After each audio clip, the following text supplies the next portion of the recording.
ये रेसिपी मैं हमेशा सोचता था मैं कभी ऑनलाइन नहीं डालूंगा। आप ये कह सकते हो ये रेसिपी मेरा ट्रम्प कार्ड रही है बहुत टाइम से।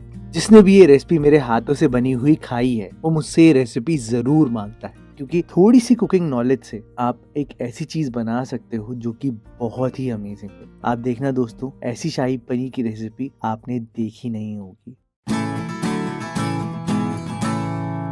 तो फिर देर किस बात की, चलो फिर शुरू करते हैं। तो दोस्तों ये रेसिपी शुरू होती है सबसे पहले प्याज और टमाटर से, क्योंकि बेस तो हमेशा शाही पनीर का वही होता है। लेकिन मेरा जो कॉम्बिनेशन है वो ये है कि एक प्याज के लिए आपको 3 देसी टमाटर चाहिए। अब वैसे तो आपने सुना होगा कि शाही पनीर में जनरली हाइब्रिड वाले टमाटर यूज होते हैं, यानी कि सैलेड वाले टमाटर यूज होते हैं। लेकिन मेरी जो रेसिपी है इसमें आपको देसी टमाटर ही यूज करने हैं और उसी से ही बढ़िया रिजल्ट आएगा। आप यहाँ पर कटिंग को थोड़ा ध्यान से देखना, क्योंकि वो आपकी कुकिंग और आपके फ्लेवर्स को डिफाइन करेगी। तो प्याज को आपने रफली चॉप कर देना है, टमाटर को आप आधा काट देना। आपने मेरी बहुत रेसिपीज में देखा होगा कि मैं टमाटर को ऐसे आधा काटता हूँ, रूट निकालता हूँ। ये वो फर्स्ट रेसिपी है दोस्तों जहां पर मैंने रियलाइज किया था कि टमाटर के छिलके उतारने से आपके ग्रेवी के टेस्ट में कितना ज्यादा फर्क पड़ता है। आपको तब तक यकीन नहीं होगा जब तक आप खुद से ट्राई नहीं करोगे। इससे मैंने यहाँ पर धनिया की स्टेम्स का यूज भी किया है, तो मैंने स्टेम्स को अलग कर दिया है। लहसुन को आप फाइनली चॉप करना, और फाइनली चॉप इसलिए करा जाता है क्योंकि उसको भुना जाएगा, क्योंकि लहसुन का फ्लेवर भुन कर ही निकलता है। रही बात अदरक की, अदरक को आपको बिल्कुल भी घिसना नहीं है, चॉप नहीं करना, ऐसे बड़ा बड़ा काटना है ताकि अदरक ज्यादा ना पके, कड़वापन ना छोड़े और उसका बैलेंस बना रहे। इस रेसिपी की खास बात पता है क्या है दोस्तों?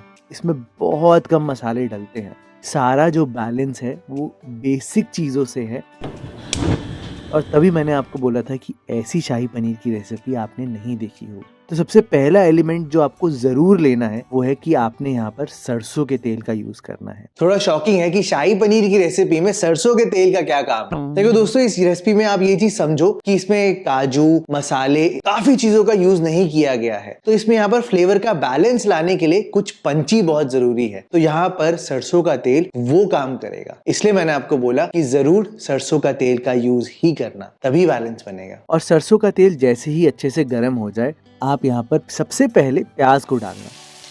प्याज को कुछ सेकंड्स तक भुनने देना और फिर कटी हुई लहसुन डालना। देखो, आप लहसुन को घिस भी सकते हो, मैं थोड़ा सा कुकिंग वाला आदमी हूँ तो मुझे चॉपिंग करना बड़ा पसंद है, तो इसलिए मैंने चॉप करके डाला है।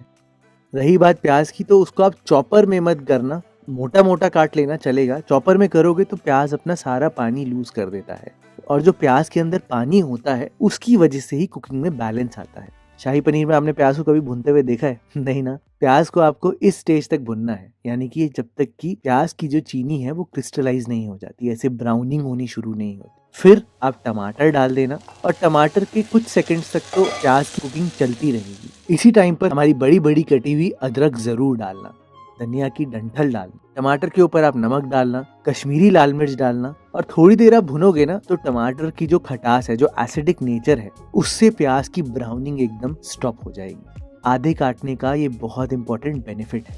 आप यहाँ पर अब पानी डालना, और पानी डालकर आपको ये स्टेप जरूर करना है कि टमाटरों के जो छिलके वाली साइड है उनको नीचे करके रखना है। अगर आपने ये स्टेप सही नहीं किया तो छिलकों को निकालने में आपको थोड़ी दिक्कत आएगी। ढककर 5 मिनट तक टमाटरों को पकने देना अच्छे से।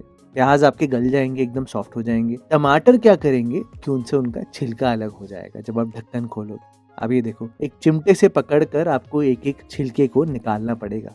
ये थोड़ा सा एफर्ट वाला पॉइंट है। रेस्टोरेंट में तो जैसे जब शाही पनीर की ग्रेवी बनती है उसको 2 बार छाना जाता है ताकि वो एकदम स्मूथ बने, क्योंकि टमाटर के छिलके से ग्रेवी का टेस्ट एकदम बदल जाता है। मैं घर में छानने नहीं वाला, तो इसलिए मैंने यहाँ पर छिलके ऐसे उतारे हैं। अब आता है सबसे इम्पोर्टेंट पॉइंट इस रेसिपी का, कि आपको इस मसाले को अब भुनना है। टमाटर को इतना पकाना है कि उसका पानी रिड्यूस हो जाए और उससे तेल अलग हो जाए। ये देखो, इस स्टेज तक आपको पकाना है। बस जैसे ही ये स्टेज आ जाए तो आप इसको 2 मिनट के लिए छोड़ना, और अगर जल्दी से आप पीसना चाहते हो तो मिक्सी में गरम गरम मत डाल देना, बिल्कुल भी पानी डाल देना, जिससे कि ये ग्रेवी थोड़ी सी ठंडी हो जाएगी और मिक्सी में आप आराम से पीस पाओगे। हो सके तो आप कपड़ा रख के पीसना, नहीं तो सारा फटकर बाहर आ सकता है, इसलिए मैंने जानबूझ के पानी डाल के सेट किया है। आपको पता है ये रेसिपी ऑलमोस्ट बन चुकी है। ना ही इसमें काजू का यूज है, ना ही इसमें मगज डाले हैं, कुछ नहीं डाला दोस्तों। जब आप घर पे बनाओगे ना तो आपको सच में समझ में नहीं आएगा कि ये हुआ क्या है, इससे एक अलग सा फ्लेवर क्यों आ रहा है। अभी देखते जाओ दोस्तों। उसी पैन में सारी ग्रेवी डाल देना और थोड़ा सा पानी डाल के पतला कर देना, क्योंकि काफी गाढ़ी होगी। ये आपने अच्छे से भुना होगा ना। अब देखो कलर भी एकदम बढ़िया सा लग रहा है। अब क्या है कि इसमें बैलेंस लाना है पूरा। 4-5 हरी मिर्चों को ऐसे एक स्लिट लगाकर ग्रेवी में डाल देना। ऐसे एक स्लिट लगाने से यहाँ पर हरी मिर्च के बीज तो बाहर नहीं आएंगे, लेकिन वो अपनी खुशबू जरूर छोड़ेगी, यानी कि एक स्पाइसीनेस की खुशबू जरूर छोड़ेगी, जो कि मेन फ्लेवर चेंज करेगा। टमाटर की खटास को बैलेंस करने के लिए थोड़ी सी चीनी। मसालों के नाम पे धनिया पाउडर, हल्दी वल्दी कुछ नहीं डालना, सिर्फ और सिर्फ गरम मसाला और कसूरी मेथी। बस इस रेसिपी में आपको और कुछ ज्यादा डालने की जरूरत नहीं है। ऑलमोस्ट रेसिपी बनकर रेडी हो गई। लेकिन अभी बहुत इंपॉर्टेंट पॉइंट्स रहते हैं। आप अब पनीर डाल देना, और अगर इसको ऑब्वियसली शाही ग्रेवी है तो आप क्रीम और मलाई डाल सकते हो। मैंने तो बस 1 टेबलस्पून फ्रेश मलाई डाली है और उतने से ही काम हो जाएगा।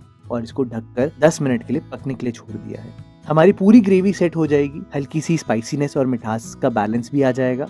लेकिन अभी जब ढक्कन खोलकर आप इसको टेस्ट करके देखोगे, मेरा ऑब्जेक्टिव ये है कि आपको एक बहुत ही अलग शाही पनीर की रेसिपी दूं कि जब आप घर पर बनाओ तो सबको याद रहे। तो उसके लिए लास्ट स्टेप करना बहुत जरूरी है। ना ही सिर्फ टेस्ट, टेक्सचर, फ्लेवर, इनफैक्ट इस शाही पनीर की क्रीमीनेस को भी ये लास्ट एक स्टेप इफेक्ट करता है। तो ध्यान से देखना और जरूर करना।